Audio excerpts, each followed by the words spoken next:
Good afternoon from Old Stone Fort State Park, located just outside of Murfreesboro, Tennessee. I've been here with the family camping at the campground for the last 4 days, and I'm going to show you all around the park today. This is a very beautiful, I think a little bit of a hidden gem park in the state of Tennessee. It's very quiet.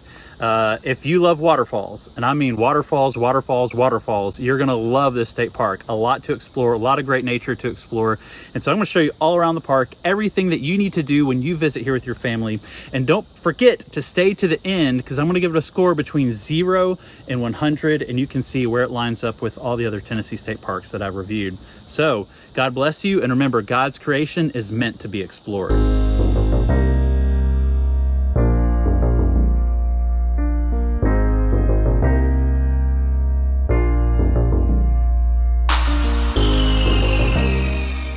Well, welcome back to another Tennessee State Park review. It's always a pleasant treat after going to so many of these to see stuff like this. Little hidden gems in the state, filled with waterfalls and natural beauty everywhere you go. As I said in the intro, the waterfalls here were absolutely spectacular. The hiking near the waterfalls were spectacular, and we even got to see some natural wildlife like this water snake that was just chilling under the waterfall, as well as a snake there at the Welcome Center, and also had a chance to see some deer, which is always a pleasant surprise.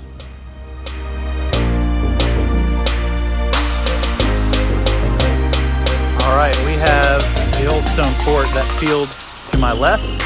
To my right, we have the Little Duck River, and it's definitely colder than the Duck River on the opposite side of the fort.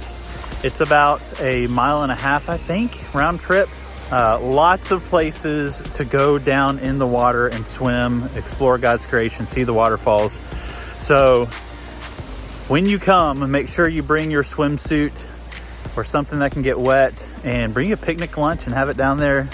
Absolutely beautiful, with so many waterfalls, beautiful trees. I mean, trees that are like 100 feet tall, I feel like. And this one is about 8 foot wide across the base, or so. I'm gonna give natural beauty a 9 out of 10. The only thing that it's missing is mountains. And so apart from that, I mean, you are just in the middle of waterfall heaven here.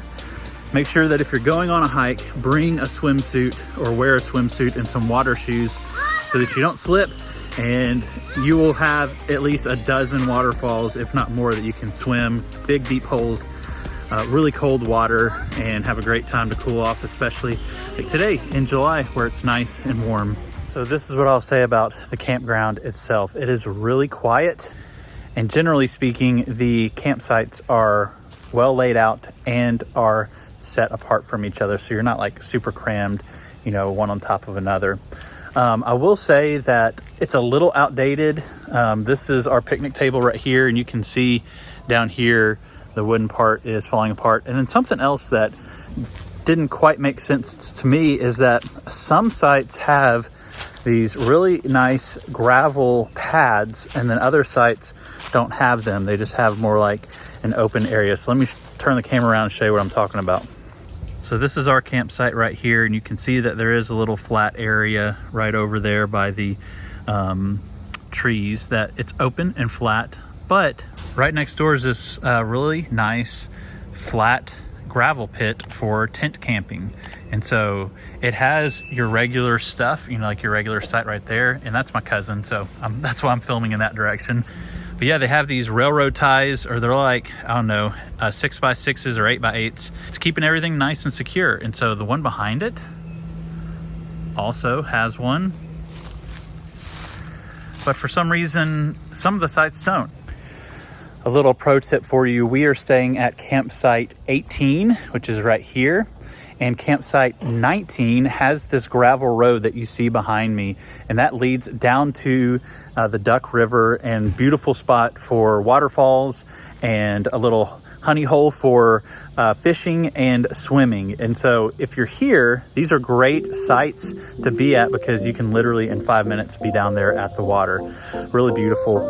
I probably wouldn't do number 19 though, just because you might have people walking right next to your campsite all day long.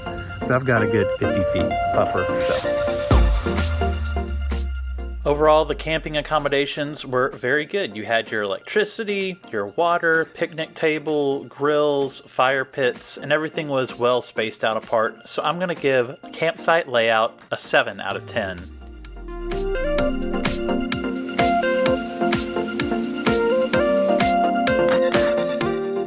Well, I think my son's face says it all. There are a lot of state parks here in the state of Tennessee that have waterfalls, and some are even bigger and more spectacular than Old Stone Fort, but none, I think, compared to actually getting up close and personal with them, exploring God's creation, being able to swim and hike and explore all of the waterfalls was the highlight of the trip for my family. And so we got to do all of those activities, and largely we were by ourselves, so a lot of seclusion too, which was really cool.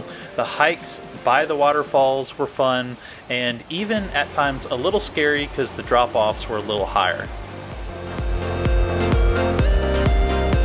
You like waterfalls? This is the place to be at. The water is nice and cool. It's even colder downstream. Really cool spot. So while the waterfalls were the highlight of the trip, there is also the fort itself, which is what you see right here. I don't know what I was expecting, but I was definitely expecting a lot more than this, but still cool thing to see. I also rode the electric scooter through some neighborhoods to get to the golf course, but couldn't actually get to it. Also, I'm going to include this as activities because the Earth Experience Museum is there in Murfreesboro, and I went there because of a Facebook post that it looked really cool, and they had some things. It was more like fossils and minerals and rocks and a lot of like duplicate or like replicas of things. So I didn't think it was really that cool, but we got to spend a couple hours there and it was all right. But back at the park, there was all of your normal day activity stuff, including this bridge, which goes across one of the rivers, which of course has fish like these brim, so there's plenty of fishing to be done there. And then your normal day activity stuff, like playgrounds and benches and things to do if you're a local, like picnicking. And so they had all of your stuff like grills and picnic tables, and then there at the Welcome Center, also had some interactive and historical things that you can do and experience, and so I always appreciate when parks have that too. And this was an old historic site. I think this was like a lumber mill or something like that. I can't quite remember, but plenty of stuff to do, especially over 4 days for our family. So I'm going to give activities a 16 out of 20. Up next is bathrooms, and they were pretty nice, seemed to be renovated fairly recently, had some updated amenities like the hand dryers and things that at times I may or may not have put my head under to dry it, but showers with benches, which is always great, and storage, so I'm going to give restrooms an 8 out of 10. Being located just outside of Murfreesboro, Tennessee, which is just south of Nashville, Tennessee, drivability gets a 7 out of 10. Up next is staff. The staff that I talked to were there at the camp store, super helpful, very kind, and they get a 9 out of 10. Up next is nearby amenities. These are shots of the camp store. It is small, but had camping supplies. Pretty much anything you would need to have a great time camping. And then at the Welcome Center, it was a little more like souvenir type stuff, but still good to have regardless. So I'm going to give nearby amenities an 8 out of 10. Up next is uniqueness. I feel like it pretty much speaks for itself given the amount of waterfalls and the rivers and the nature that you can explore. So I'm going to give uniqueness a 9 out of 10. And then final category is cost. It was very much in line, but I think a good value for what you get, and cost gets a 7 out of 10. You put everything together, and Old Stone Fort State Park gets an 80 out of 100.